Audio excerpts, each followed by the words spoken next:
llamo Javier Aguirre, aunque en el universo de sombras y pólvora del que provengo, y en los documentos federales que sellaron mi destino con el peso del olvido. Soy simplemente el Flaco. Cuento 38 años, de una vida que se siente como si hubiera durado un siglo. Cada día una página arrancada a la fuerza. Cada noche un pozo de fantasmas sin fondo. 7 de esos años los dediqué a ser una herramienta de muerte, un engranaje perfectamente aceitado en la maquinaria infernal del Cártel Jalisco Nueva Generación, la empresa de sangre y miedo más brutal y poderosa de México. Hoy, mi voz no es más que un eco que rebota contra las paredes de esta celda de supermáxima seguridad en Florence, Colorado. Este sepulcro de concreto, conocido por los federales como ADX y por nosotros, sus inquilinos perpetuos, como el Alcatraz de las Rocosas, es el fin del camino. Aquí no hay ventanas al mundo, solo una rendija de 10 centímetros de alto por 1 metro de ancho que apunta al cielo. Un pedazo de azul inalcanzable, tan pálido y distante que solo sirve para recordarte todo lo que perdiste. Un recordatorio cruel de que el mundo sigue girando sin ti. Aquí purgo 2 cadenas perpetuas consecutivas, a las que un juez con un sentido del humor macabro añadió otros 50 años. Una broma cruel de un sistema que se asegura de que ni mis cenizas vuelvan a pisar mi tierra. He pasado años sumido en un silencio que enloquece. Un silencio tan absoluto que te obliga a escuchar los gritos de tus propios fantasmas. Las súplicas que ignoraste. Los rostros que borraste. El eco de los disparos que rompieron otras vidas. Pero he decidido que ya no me sirve. El silencio es un veneno lento, y yo ya no tengo tiempo para morir despacio.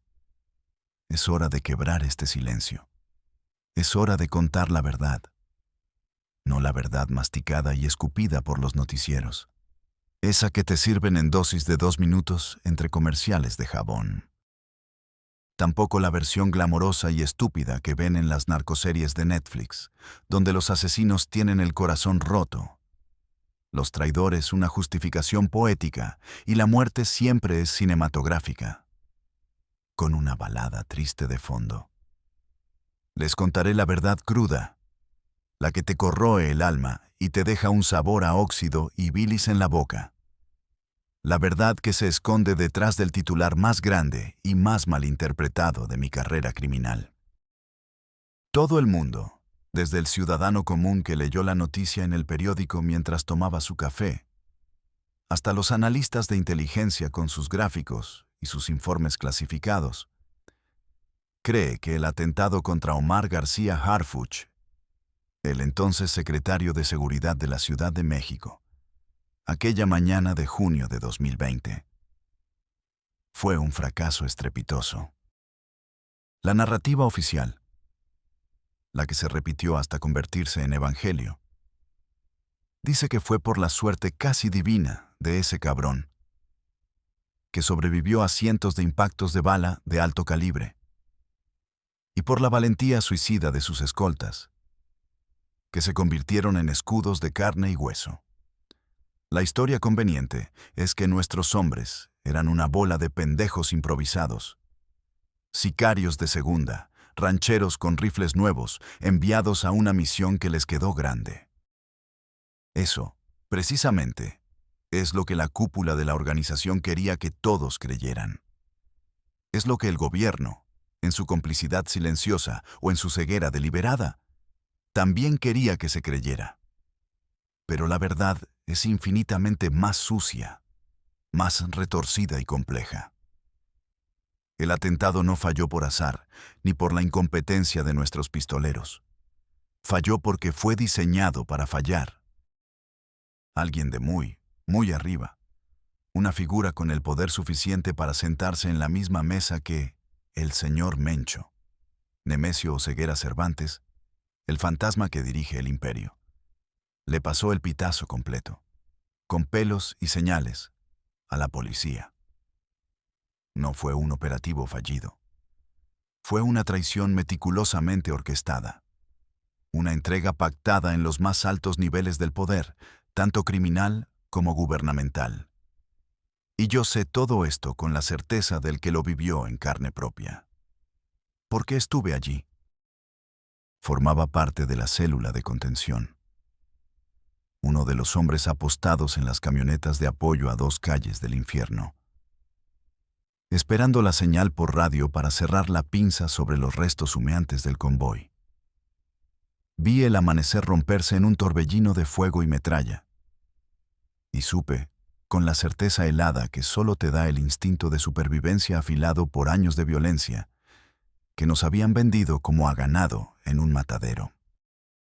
Seguramente, quien lea esto se preguntará cómo un morro de Tonalá, un chavo cuyo único sueño en la vida era tener las manos permanentemente llenas de grasa y el orgullo de un taller mecánico propio, termina enterrado vivo en el agujero más profundo del sistema penitenciario gringo, desvelando traiciones entre los hombres más peligrosos y buscados de México. La respuesta, créanme, es tan simple como trágica, y es la misma historia para casi todos los que caemos en este abismo sin fondo: la desesperación. Olvídense de la ambición desmedida, de las ganas de poder, de la seducción de los corridos que pintan esta vida como una epopeya de valientes, con botas de avestruz y cadenas de oro. Mi motor, el combustible que me empujó al precipicio, fue el cáncer terminal de mi jefa, mi madre. Un día era la mujer que me había criado a base de sacrificios y amor incondicional, la que olía a tortillas de maíz recién hechas y a jabón Zote. Al día siguiente, era una estadística en la cama de un hospital público, con un presupuesto médico que superaba el valor de nuestra pequeña casa de tabique rojo, del tsuru destartalado que tanto me costó arreglar, y de nuestras vidas enteras sumadas. Quimioterapia, radioterapia, medicamentos con nombres impronunciables que costaban una fortuna. Nos deshicimos de todo lo que teníamos con una dignidad que se desmoronaba. Vendí el carro por una miseria. Hipotequé la casa a un usurero. Le pedí prestado a todo el que conocía, a amigos, a vecinos, a parientes lejanos, hasta que sus miradas de lástima se convirtieron en puertas cerradas y llamadas sin respuesta. Finalmente, caí en las garras de los agiotistas, esos buitres que te sonríen mientras te clavan los colmillos en el cuello y te chupan la sangre a plazos. La deuda crecía de forma exponencial, más agresiva y rápida que el tumor que devoraba el cuerpo de mi madre. Recuerdo una tarde como si fuera ayer.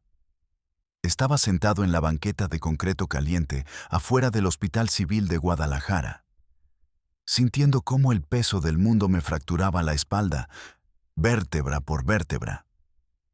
El sol de Jalisco pegaba con furia, pero yo sentía un frío interior que me calaba los huesos, un frío de impotencia y soledad. El aire olía a diésel quemado de los camiones, a fritanga de un puesto callejero cercano y al penetrante olor a desinfectante barato mezclado con enfermedad que se escapaba por las puertas del hospital cada vez que alguien entraba o salía. Fue entonces cuando una camioneta de lujo, una Grand Cherokee negra reluciente con los vidrios tan oscuros que parecían agujeros en la realidad, se detuvo suavemente junto a mí, su motor apenas un susurro. De ella descendió un tipo que reconocí al instante. Era del barrio, uno de esos que de la noche a la mañana empiezan a vestir ropa de marca, a usar relojes ostentosos y a cambiar de carro como de camisa. Le decían el 20. Se sentó a mi lado, en la misma banqueta mugrienta, sin importarle sus pantalones de diseñador. No me lanzó el típico ¿cómo estás? Él ya lo sabía todo. En el barrio, la desgracia ajena es el chisme del día, la telenovela en vivo que todos consumen. Sacó un cigarro de una cajetilla plateada. Me ofreció uno. Lo acepté, aunque no fumaba. Mi mano temblaba ligeramente al tomarlo. Me lo encendió con un soplete que parecía de oro macizo. El humo, ajeno a mis pulmones, me rasgó la garganta. Después de una larga calada, exhaló una nube densa y me dijo, con una voz tranquila, casi paternal, que contrastaba con la violencia que sabía que era capaz de desatar. Oye, flaco, he visto que le andas chingando, que andas de un lado para otro buscando feria. Te veo la cara, carnal. Estás hecho mierda. Pero así, trabajando honradamente, partiéndote el lomo por unos pinches pesos, no vas a salir de esta.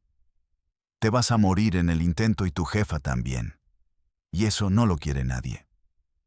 Hizo una pausa, dándome tiempo para que sus palabras se hundieran como plomo en mi estómago. Ay, jale. Jale de verdad. Se paga bien, flaco. Se paga rápido y en efectivo, sin pinches impuestos ni recibos. Solo se necesitan dos cosas, huevos para hacerlo y lealtad para callarlo. Piénsalo. El próximo tratamiento de tu mamá, pagado. La deuda con esos perros agiotistas, saldada. Una vida sin estar contando los centavos. Solo tienes que decir que sí. Yo sabía perfectamente a qué clase de jale se refería. No era estúpido. El aroma a peligro, a poder y a dinero fácil que emanaba el 20 era inconfundible. Era casi un olor físico, una mezcla de loción cara, pólvora y desprecio por el mundo. Pero en ese preciso instante, mientras sus palabras flotaban en el aire pesado de la tarde, la imagen de mi madre se proyectó en mi mente con una claridad brutal. La vi postrada en esa cama de hospital, con la piel amarillenta y traslúcida pegada a los huesos, los ojos hundidos en cuencas oscuras, retorciéndose de un dolor que la morfina ya no podía calmar. Recordé la mirada compasiva pero impotente de los doctores, encogiendo los hombros, diciéndome con eufemismos médicos que sin dinero no había más opciones, que debíamos prepararnos para lo inevitable. ¿Qué alternativa real tenía? ¿Sentarme a verla morir lentamente, consumida por la enfermedad y la pobreza? ¿O tomar la mano que el diablo me estaba extendiendo? Una mano adornada con un reloj de oro y manchada de sangre invisible. Esa noche, bajo el manto estrellado de Jalisco, mientras el eco de las sirenas a lo lejos era la banda sonora de mi ciudad, tomé mi decisión. Me convertí en uno de ellos. Mi alma firmó un contrato que no sabía que era de por vida, con una cláusula de terminación escrita en plomo. Parte principal. Crónica de ascenso y caída. Episodio 1. Bautismo de fuego. Mi bautizo de fuego real, la prueba que me grabó a fuego la marca de la empresa en el alma y me catalogó como alguien de confianza. Llegó unas semanas más tarde, después de haber probado mi falta de escrúpulos en trabajos menores, como cobrar deudas y romper huesos. Se trataba de una limpia en la frontera caliente con Michoacán, un territorio en perpetua disputa. Los Viagras, un cartel rival conocido por su sadismo y su falta de códigos, se habían atrevido a meterse en una de nuestras plazas, un corredor vital para el trasiego de precursores químicos que llegaban por el puerto de Lázaro Cárdenas. La orden desde arriba fue inequívoca, transmitida por radios encriptados. Había que mandar un mensaje tan claro y sangriento que no dejara lugar a dudas sobre quién mandaba. Esta vez, ya no era un bate de béisbol contra un comerciante indefenso. Ahora portaba un fusil AK-47, un cuerno de chivo rumano, con la culata de madera gastada por el uso. Mi objetivo eran otros cabrones armados hasta los dientes, tan dispuestos a matar y morir como nosotros. Nos movimos al amparo de la oscuridad. Un convoy de 6 camionetas blindadas artesanalmente, monstruos de acero con placas soldadas que rugían por brechas de terracería, levantando nubes de polvo rojo que nos cubrían por completo. El aire dentro de la batea de la Ford Lobo donde yo iba era denso, una mezcla sofocante de sudor rancio, adrenalina, el olor metálico del aceite de las armas y el humo de los cigarrillos que todos fumaban compulsivamente. Yo iba junto a otros 3. A mi derecha, un morro apodado El Chino, no tendría más de 20, con la cara llena de acné y una mirada nerviosa que no dejaba de escanear la oscuridad. A mi izquierda, el Puma, un veterano curtido, con una cicatriz que le cruzaba la ceja, limpiaba su pistola con una calma que me ponía los pelos de punta. No decía nada. Solo masticaba su tabaco y escupía al suelo polvoriento. ¿Primer jale de estos, flaco?, me preguntó el Chino, su voz un susurro tembloroso por encima del rugido del motor. Asentí, sin poder articular palabra. Tenía la garganta seca como el desierto. «Tú nomás haz lo que te digan y no te separes de mí», intervino el Puma sin mirarme. «Y no pienses. Si piensas, te mueres. Apunta, dispara, recarga. Es todo lo que necesitas saber». El jefe de la célula, un hombre apodado El Ciclón por su temperamento explosivo, nos reunió en un claro del monte antes del asalto. Su voz era un gruñido bajo y amenazante. «La casa está a 200 metros. Hay unos 10 o 12 de esos pendejos dentro. Vigías en el techo. La orden es simple. Nadie queda vivo. No quiero prisioneros, no quiero heridos, no quiero testigos. Quiero un cementerio. ¿Entendido?». Un coro de «Entendido, patrón», fue la única respuesta. El silencio que siguió fue peor que cualquier grito, cargado de una tensión eléctrica.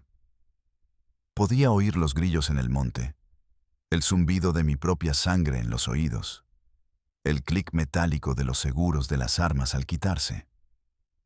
Cada sonido era magnificado, cada sombra una amenaza. Mi corazón era un martillo neumático contra mis costillas. El enfrentamiento fue la definición misma del caos. Comenzó con la explosión de una granada que lanzamos contra la puerta principal. El estallido fue una luz blanca y cegadora, seguida de un trueno que me dejó sordo por unos segundos. Inmediatamente después, el aire se llenó de una sinfonía demencial de balas trazadoras rasgando la noche como relámpagos rojos y verdes. Gritos de furia y de agonía que se mezclaban con el estruendo incesante de las armas. Y el olor penetrante de la sangre, la pólvora y la tierra removida por las explosiones. En cuestión de segundos, el mundo se redujo a fogonazos, al estruendo ensordecedor y a la vibración del rifle en mis manos. Actuaba por puro instinto. Mis movimientos eran una coreografía de muerte que no sabía que conocía. Me cubría, apuntaba a cualquier sombra que se moviera en la casa y vaciaba el cargador. El retroceso del arma se sentía como parte de mi propio cuerpo. Vi caer a 2 de los nuestros en los primeros minutos. El Chino, el morro nervioso, asomó la cabeza 1 centímetro de más por encima de un muro de piedra y un instante después no tenía cabeza. Una bala, probablemente de un calibre .50, le entró por el ojo y le salió por la nuca en una explosión de materia gris y hueso que me salpicó la cara y el pecho. Cayó como un saco de papas, sin un sonido, su rifle aún apretado en sus manos inertes. El Puma, el veterano, recibió una ráfaga en el estómago mientras corría para cambiar de posición. Lo vi caer de rodillas, agarrándose el vientre mientras la vida se le escapaba a borbotones entre los dedos. Su cara una máscara de sorpresa y dolor antes de desplomarse. En medio de ese infierno desatado, el 20, que lideraba el asalto, fue alcanzado por una bala que le atravesó el hombro, El impacto lo hizo girar y caer, dejándolo expuesto en medio del fuego cruzado. Un nido de ametralladora enemigo, apostado en el techo de una casa. Lo tenía clavado en el suelo. Las balas picaban la tierra a centímetros de su cabeza, levantando pequeñas fuentes de polvo. Sin un segundo de pensamiento consciente. Fue puro instinto. Una reacción animal. Grité su nombre. Un sonido ahogado que ni yo mismo reconocí. Y me lancé hacia él. Me tiré al suelo, cubriendo su cuerpo herido con el mío. Y empecé a disparar como un autómata hacia la posición de la ametralladora. «Cúbreme, hijo de la chingada», gritó el 20 desde abajo, su voz ahogada por el dolor. Vacié un cargador, luego otro y otro más. El cañón de mi cuerno de chivo estaba al rojo vivo y el humo me cegaba. Me picaba en los ojos. Las lágrimas se mezclaban con el sudor y la sangre del chino. El mundo se redujo a ese pequeño trozo de azotea. No había pasado. No había futuro. Solo la necesidad de apagar ese fogonazo.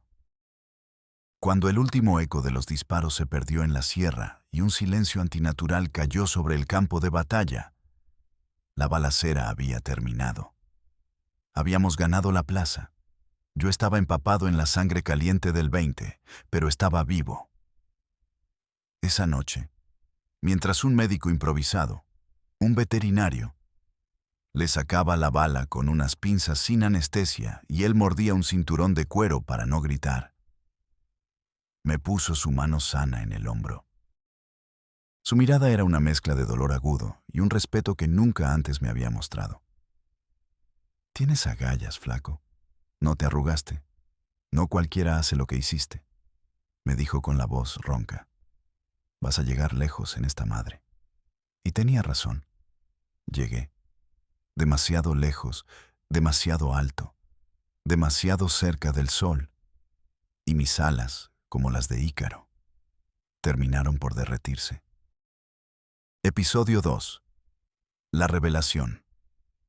Mi lealtad ciega, demostrada en el campo de batalla, y mi recién descubierta frialdad para jalar el gatillo, me abrieron puertas que nunca imaginé que existían. Dejé de ser un simple gatillero de a pie, carne de cañón para las peleas de plaza. Ascendí. Me convertí en escolta personal. Al principio, de jefes de plaza de poca monta, luego de coordinadores regionales, hombres que controlaban estados enteros y movían toneladas de mercancía. Mi vida se transformó de una forma grotesca. Viajaba por todo el país en aviones privados Cessna.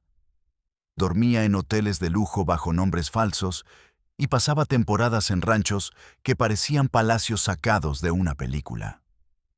Mi trabajo consistía en ser la sombra silenciosa de hombres, cuyo valor se medía en millones de dólares y en toneladas de cocaína. Mi función era simple: ver, oír y, sobre todo, callar.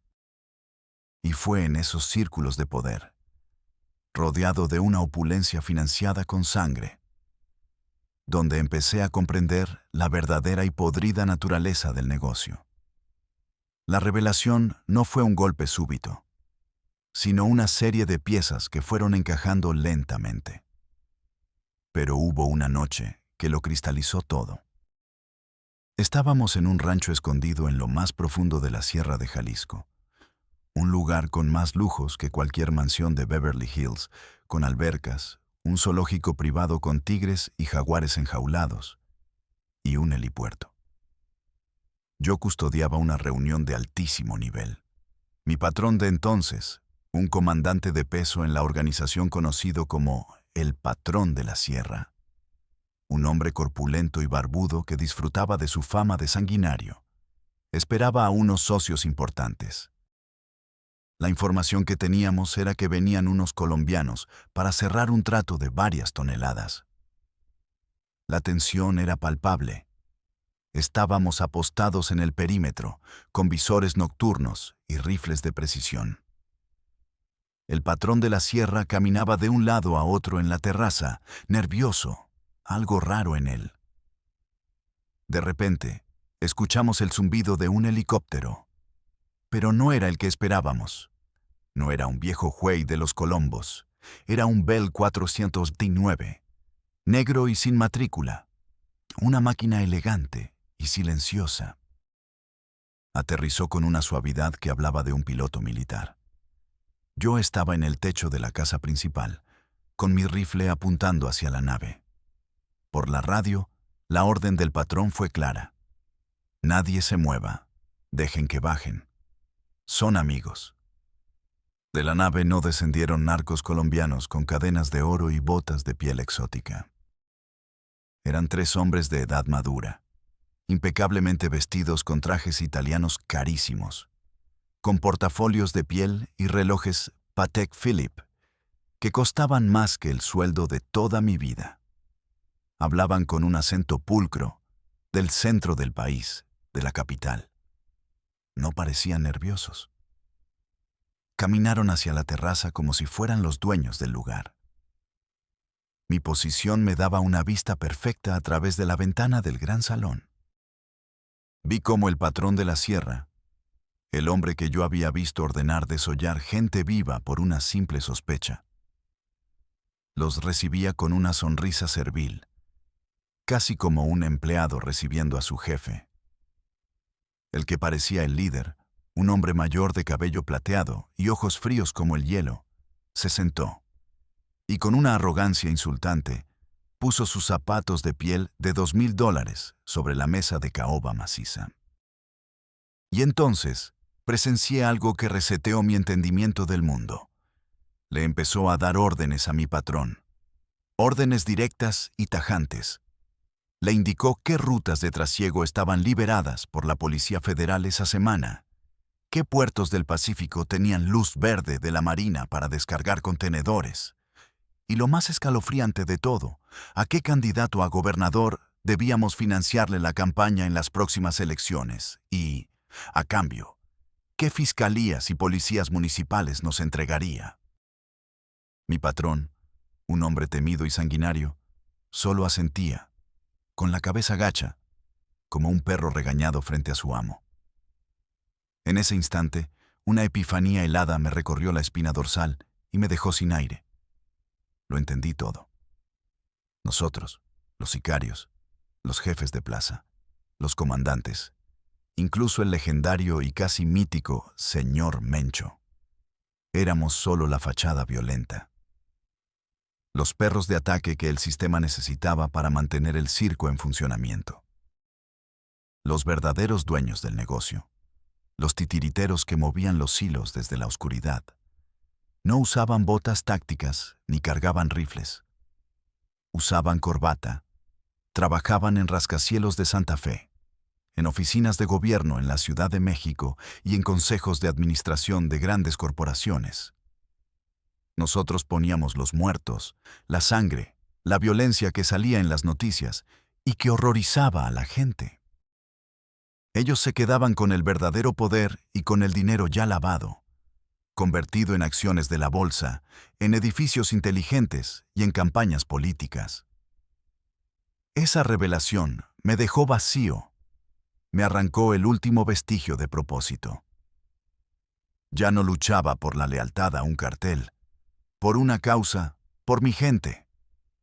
Era, sin saberlo, un soldado raso de un sistema podrido hasta la médula. Una pieza de ajedrez completamente desechable en un juego cuyas reglas nunca llegaría a comprender del todo. Episodio 3. El ascenso. Mi ascenso, sin embargo, no se detuvo. Mi reputación de leal, efectivo y discreto me llevó a formar parte del primer círculo de seguridad de uno de los lugartenientes más poderosos y cercanos a Mencho. Un hombre conocido en la organización por su brutalidad y su astucia. El doble R. Mi vida se convirtió en una vorágine de violencia extrema y paranoia constante. Un día podía estar en un yate de lujo en las costas de Vallarta, rodeado de modelos y bebiendo champaña de 10,000 pesos la botella. Al día siguiente, podía estar en una casa de seguridad en un páramo de Zacatecas, supervisando la tortura de un rival. Para entender mi caída, deben entender mi ascenso. Y mi ascenso se cimentó en misiones como la de El Contador. Recibimos el pitazo de que un contador de una célula rival de Sinaloa, que operaba en Guadalajara, había decidido cambiar de bando y estaba a punto de entregarle libros de contabilidad y rutas a la DEA. La orden de R fue tan fría como el acero de un cuchillo. Tráiganme al hombre y los libros. La familia del pendejo, que sirva de ejemplo. Quiero que todo el puto cártel de Sinaloa sepa lo que pasa cuando nos quieren jugar chueco. Fuimos 4 hombres en una Suburban sin placas. La operación fue silenciosa, quirúrgica. Esperamos a que el tipo saliera de su oficina en una torre de lujo en Puerta de Hierro. Lo interceptamos en el estacionamiento subterráneo, sin un disparo. Lo redujimos con una pistola de electrochoques y lo metimos en la cajuela. Luego, fuimos a su casa, una residencia en un fraccionamiento exclusivo. Yo me quedé afuera, vigilando, escuchando por la radio cómo mis compañeros trabajaban adentro. No escuché gritos por mucho tiempo. Cuando salieron, uno de ellos llevaba una maleta. Dentro, me enteré después, estaban los libros de contabilidad. Llevamos al contador a una bodega en las afueras de la ciudad. Era un lugar miserable. Olía a humedad y a óxido. Lo colgamos de las muñecas de una viga de acero. El R llegó 1 hora después. No le dirigió la palabra al contador. Simplemente abrió la maleta. Revisó los libros de contabilidad hoja por hoja, asintiendo lentamente. Luego, se acercó al hombre colgado. ¿Sabes?, le dijo R con una calma aterradora. El error más grande que cometen los pendejos como tú es pensar que valen más de lo que pesan.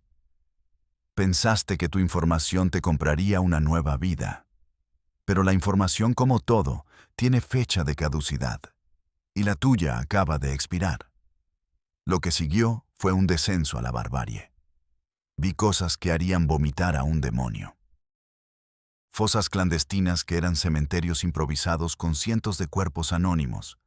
Familias enteras masacradas, incluyendo mujeres y niños, solo por la sospecha de que uno de sus miembros trabajaba para el bando contrario. Me volví excepcionalmente bueno en mi trabajo. Demasiado bueno. Mi instinto de supervivencia se afiló hasta convertirse en una navaja.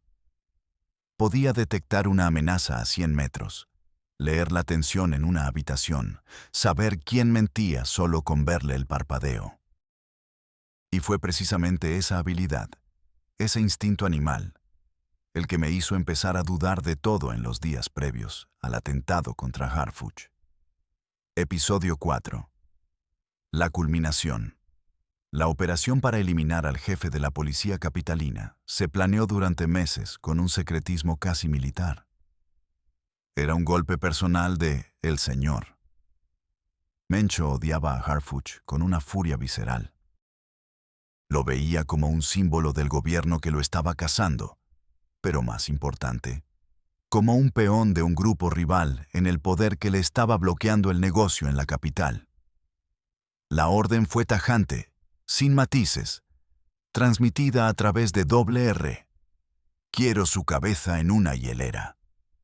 Para esta misión, se movilizó a la élite de la organización. Gente de Jalisco, de Colima, de Michoacán, de Nayarit. Más de 40 sicarios veteranos, los mejores de los mejores. Tipos que habían sobrevivido a 1000 batallas.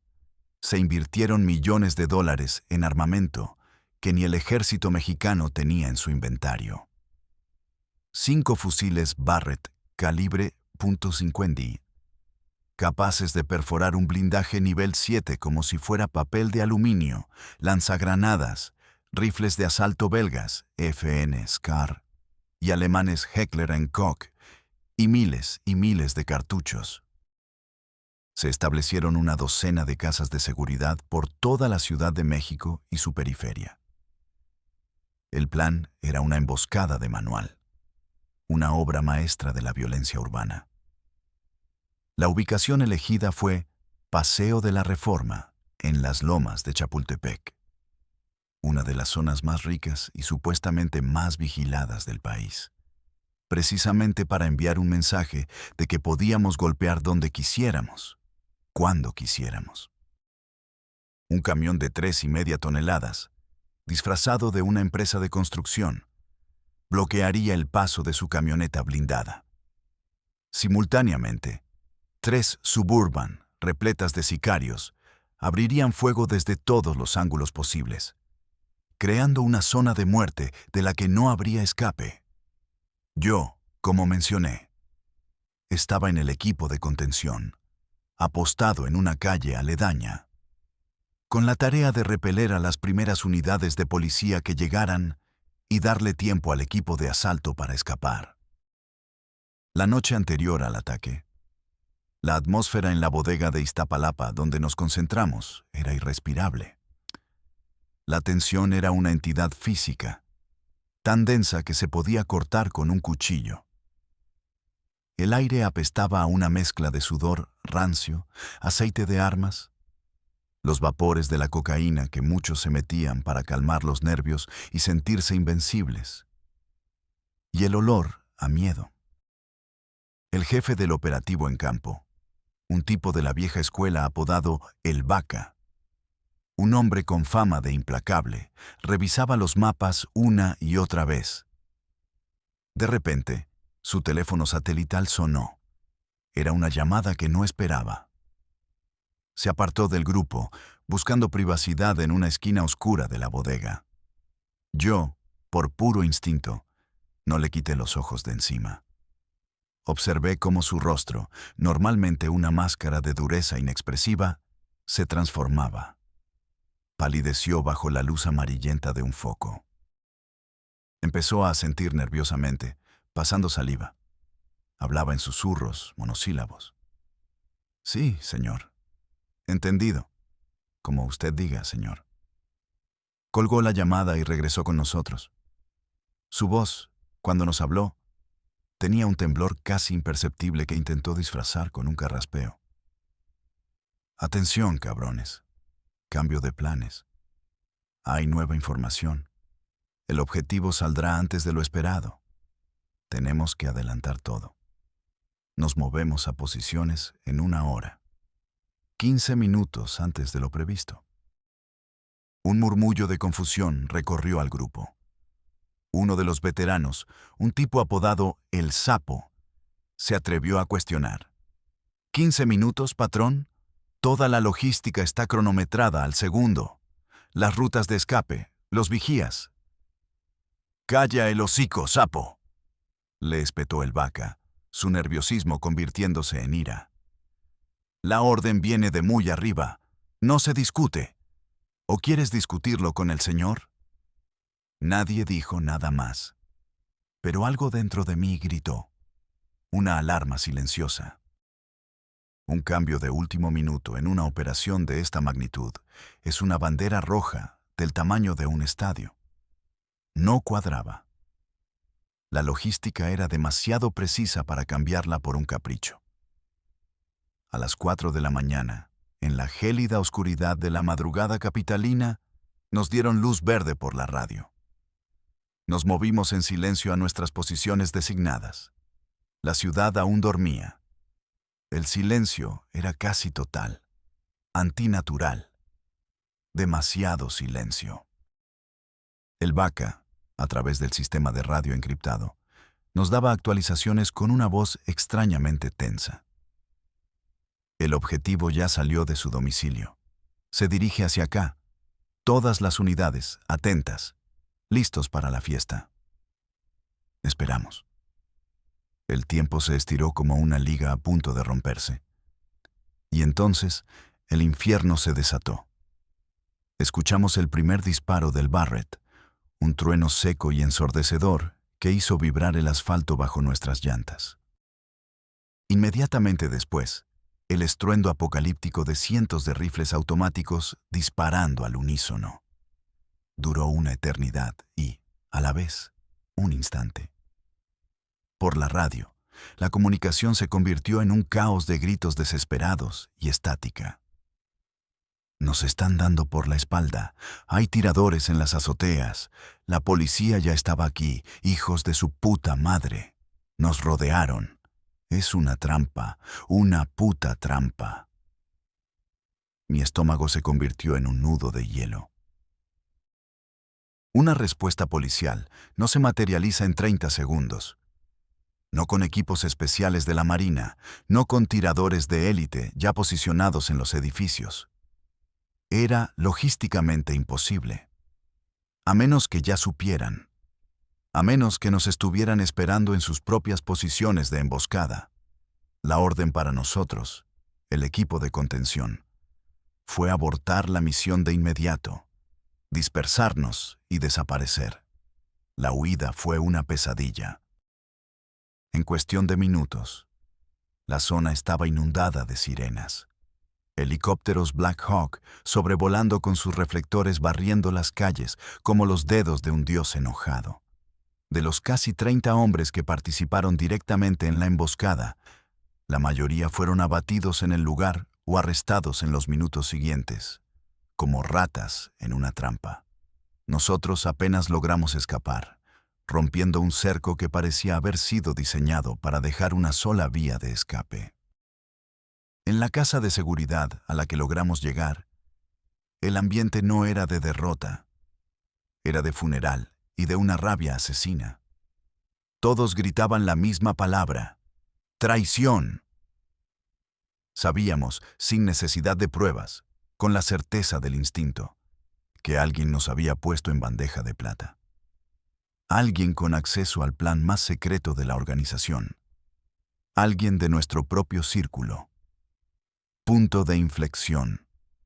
El fracaso espectacular del atentado desató una cacería de brujas interna, una purga digna de Stalin. El señor. Mencho estaba más que furioso. Estaba humillado, y en nuestro mundo, la humillación se paga con sangre, mucha sangre. Rodaron cabezas, literal y figuradamente. A los sicarios que arrestaron vivos, la organización los dio por muertos y a sus familias las desaparecieron para evitar que hablaran o negociaran. La paranoia se instaló como una plaga. Nadie confiaba en nadie. Cada mirada era una sospecha. Cada palabra un posible engaño. Unas semanas después, el R me citó en privado en uno de sus ranchos en Michoacán. El aire en la habitación era pesado, cargado de peligro no dicho. Me miró fijamente durante un largo rato, como si intentara leerme el alma, buscando cualquier fisura. Finalmente habló. «Flaco, necesito que hagas algo por mí.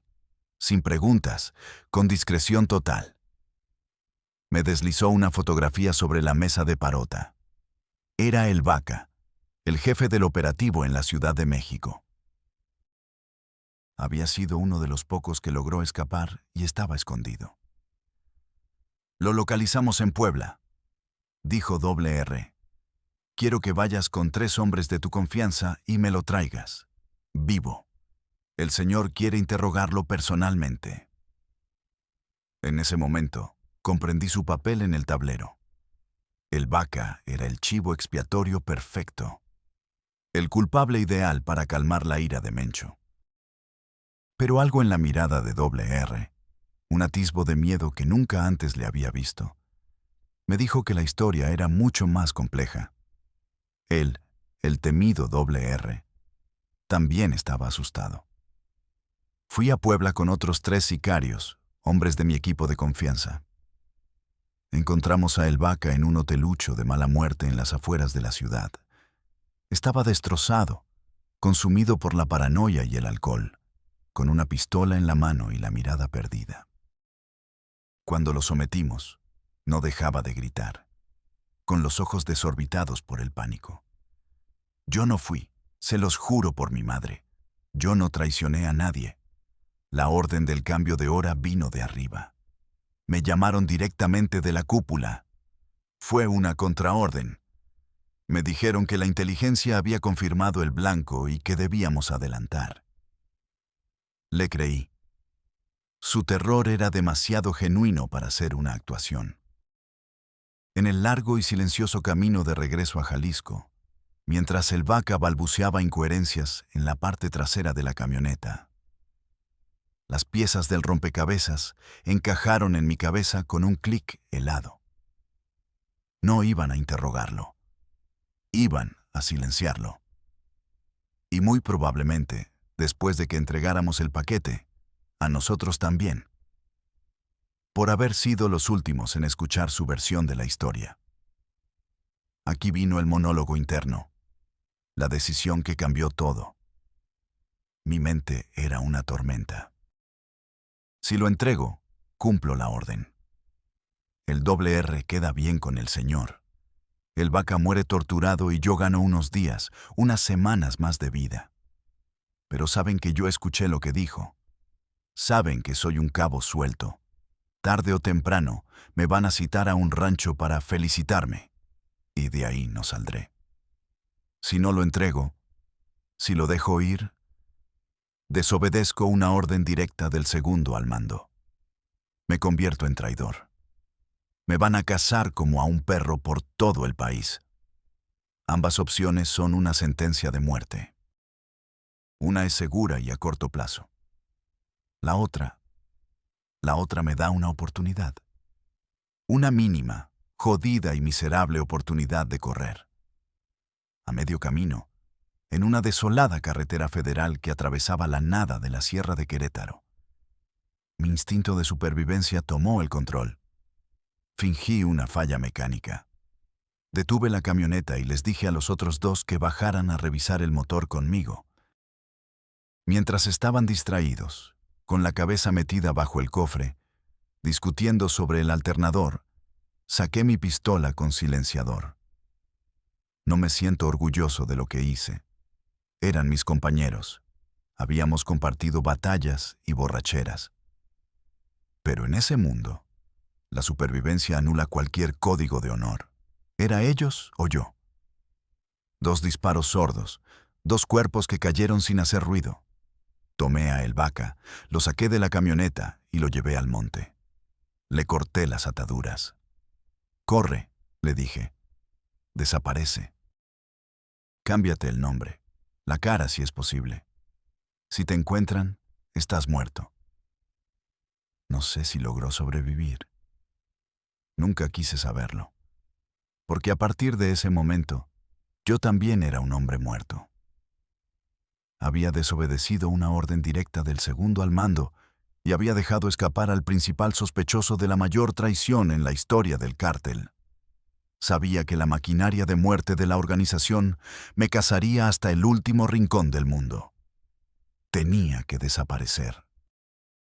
Así comenzó la etapa más aterradora de mi vida. Pertenecer al cártel significaba vivir con un miedo constante a los rivales y al gobierno. Pero huir del propio cártel era vivir en el infierno en la tierra. No podía usar mi nombre, no podía contactar a lo que quedaba de mi familia, no podía confiar en nadie. Cada rostro en la calle era un posible sicario. Cada coche que reducía la velocidad a mi lado era una amenaza mortal. Dormía con una pistola bajo la almohada y un ojo abierto, saltando al menor ruido. Me movía sin cesar de una ciudad a otra, de un estado a otro, trabajando en lo que fuera, como albañil, lavaplatos, siempre con la cabeza gacha, siempre mirando por encima del hombro. Sabía que mi tiempo se estaba agotando. La organización tiene tentáculos en todas partes, halcones en cada esquina, taxistas a sueldo, policías en su nómina. Era solo cuestión de tiempo antes de que la suerte se me acabara. Un día, en Monterrey, la soledad y la desesperación me vencieron. Cometí el error que me costó la libertad, el único lujo que me quedaba. Mi madre había muerto hacía un año, mientras yo ya estaba prófugo. Me enteré por una nota en un periódico local. Pero mi hermana menor seguía viva. No había hablado con ella en meses. La extrañaba de una forma que me dolía físicamente, un dolor sordo en el pecho que no se quitaba con nada. En un momento de debilidad imperdonable, usé un teléfono público para llamarla, solo para escuchar su voz, para saber que estaba bien, para sentirme humano por un minuto. Nuestra conversación duró menos de 60 segundos. Le dije que la quería, que se cuidara, y colgué antes de romperme. Fue suficiente. Tenían su teléfono intervenido. 2 días después, al salir de la miserable pensión donde me alojaba, me rodearon. Pero no eran sicarios del cártel con cuernos de chivo. Eran marinos de la Armada de México, altos, imponentes, con equipo táctico gringo y fusiles de última generación. Junto a ellos, un par de agentes de la DEA, rubios y con cara de pocos amigos, que parecían dirigir la operación. No hubo disparos, no hubo resistencia. Me pusieron contra la pared y uno de los gringos me dijo en un español perfecto y frío: Javier Aguirre, se acabó el juego. No me llevaron a una cárcel mexicana ni a las oficinas de la fiscalía. Me subieron a un avión sin insignias y, antes de que pudiera procesarlo, estaba aterrizando en Texas. El cártel no me había encontrado. Me habían entregado. Mi propia gente, el R, o alguien aún más arriba, para quitarse de encima el problema de un testigo incómodo que sabía demasiado. Le dio mi ubicación a los gringos a cambio de algún favor, de alguna concesión, de la captura de un rival. Era una solución más limpia y eficiente que matarme. Así me convertí en un fantasma, borrado del mapa de México y enterrado vivo en el sistema judicial de Estados Unidos. Y aquí estoy, atrapado en una caja de concreto de 2 por 3 metros, a miles de kilómetros de mi tierra, bajo 23 horas de encierro al día. El sol es solo un recuerdo, una mancha de luz que veo a través de esa rendija miserable. Mi familia, la poca que me quedaba, está muerta o desaparecida. El cártel me quiere muerto por lo que hice. El gobierno mexicano me querría muerto por lo que sé. Y los gringos me tienen aquí, encerrado para siempre, como una reliquia de una guerra que ellos mismos alimentan con su insaciable demanda de drogas y su venta de armas. Ya no tengo absolutamente nada que perder, pero tampoco nada que ganar. Entonces, ¿por qué hablar ahora? ¿Por qué desenterrar la verdad del atentado fallido?